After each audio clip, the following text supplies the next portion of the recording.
Hello दोस्तों, नमस्कार। मैं सतीश कुमार पहलवान गुरुदिन ग्रुप ऑफ कॉलेज के यूट्यूब चैनल पर आप सभी का हार्दिक स्वागत करता हूं। आज हम बात करने वाले हैं बीए तृतीय वर्ष के समाजशास्त्र द्वितीय प्रश्न पत्र के अंतर्गत उपकल्पना या परिकल्पना के बारे में। तो अगर अभी तक आपने हमारा चैनल सब्सक्राइब नहीं किया है तो कृपया चैनल सब्सक्राइब करें, लाइक करें, कमेंट करें, शेयर करें। परिकल्पना शब्द अंग्रेजी भाषा के शब्द हाइपोथेसिस का हिंदी रूपांतरण होता है। हाइपोथेसिस दो शब्दों हाइपो और थीसिस से मिलकर बना है। हाइपो से तात्पर्य है संभावित या जिसकी पुष्टि की जाए, और थीसिस का अर्थ होता है समस्या के समाधान का कथन। अतः हाइपोथेसिस का शाब्दिक अर्थ उस संभावित कथन से है जो समस्या का समाधान प्रस्तुत करता है।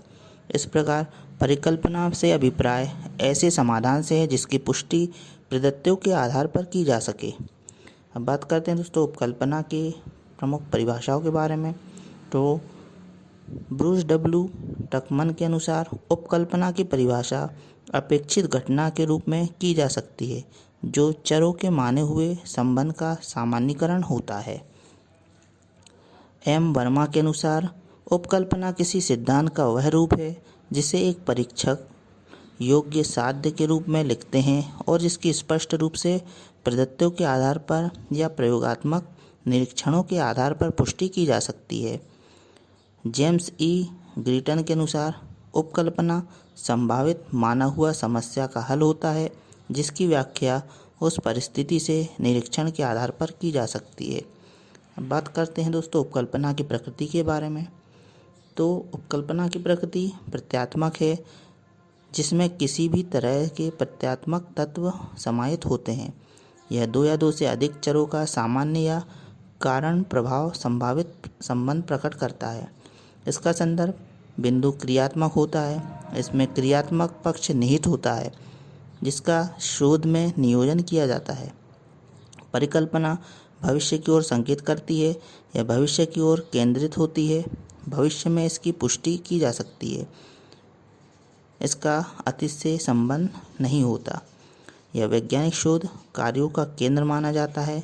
शोध की सभी क्रियाएं परिकल्पनाएं ही निर्धारित करती है जिससे इनकी पुष्टि आसानी से की जा सकती है। वैज्ञानिक शोध परिकल्पनाओं के बिना पूरे नहीं किए जा सकते। यह शाब्दिक रूप में होता है जिसमें शब्दों की सहायता से किसी तथ्य को अभिव्यक्ति किया जा सकता है। यह केवल विचार ही नहीं है अपितु इसका शाब्दिक स्वरूप भी होता है जिसकी प्रमाणों में पुष्टि की जाती है। अब बात करते हैं दोस्तों उपकल्पना के प्रमुख कार्यों के बारे में। तो समस्या का अस्थायी समाधान होता है जो अनुसंधानकर्ता को कार्य करने हेतु दिशा निर्देश प्रदान करता है। यह शोध कार्य को विशिष्ट रूप प्रदान करता है। शोध की विशिष्ट क्रियाओं के नियोजन में सहायक होता है। प्रत्येक परिकल्पना नई परिकल्पना के प्रतिपादन में सहायक होती है।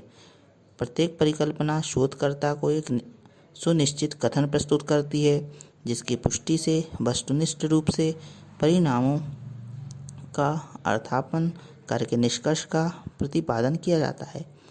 परिकल्पना मूल समस्या से संबंधित होती है। इसकी पुष्टि से समस्या समाधान भी प्राप्त होता है या मौलिक प्रश्न का उत्तर मिलता है।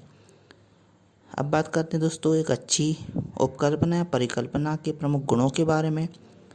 तो सबसे पहले इसका प्रमुख गुण है स्पष्टता। एक अच्छी परिकल्पना में स्पष्टता होनी चाहिए। स्पष्ट होने से तात्पर्य यह है कि वह ठीक से परिभाषित की जा सके। इसके लिए उपकल्पना की अवधारणाओं की स्पष्ट परिभाषा होनी चाहिए। ये अवधारणाएं सामान्य होनी चाहिए। दूसरा है विशिष्टता। परिकल्पनाओं का स्वरूप सामान्य नहीं होना चाहिए। समाज के किसी विशेष पक्ष का अध्ययन श्रेष्ठ होता है, अतः उपकल्पनाएं विशिष्ट होनी चाहिए। तीसरा गुण है सरलता। परिकल्पना सरल होनी चाहिए। यह विषय के अनुकूल भी होनी चाहिए। जिन कारणों से परिकल्पना का निर्माण किया गया है वे स्पष्ट तथा निश्चित होनी चाहिए। इस पर पी.वी. यंग ने कहा है, अनुसंधानकर्ता को अपनी समस्या के विषय में जितनी अधिक सूक्ष्म जानकारी होगी उतनी ही अधिक सरल उसकी कल्पना भी होगी। चौथा गुण है संक्षिप्तता। परिकल्पना संक्षिप्त होने से अनुसंधान में सरलता होती है।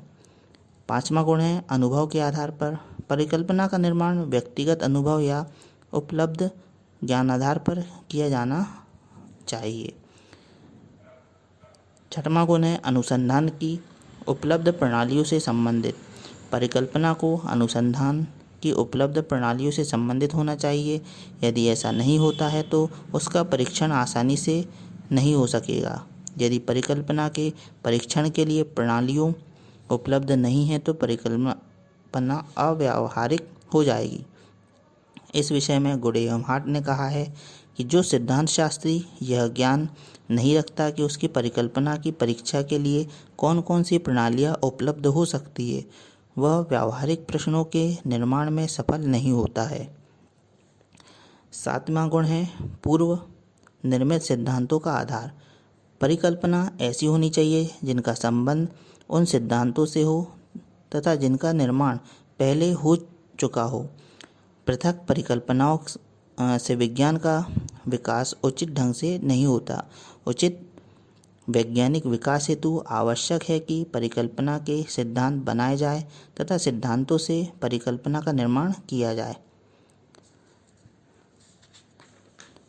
तो देखा दोस्तों आपने, आज हमने उपकल्पना का अर्थ, परिभाषा, इसकी प्रकृति और प्रमुख गुणों के बारे में देखा। आपको वीडियो कैसा लगा कमेंट बॉक्स में अवश्य लिखें। नई वीडियो के साथ मैं एक बार पुनः आपके समक्ष उपस्थित होऊंगा। तब तक के लिए नमस्कार, धन्यवाद।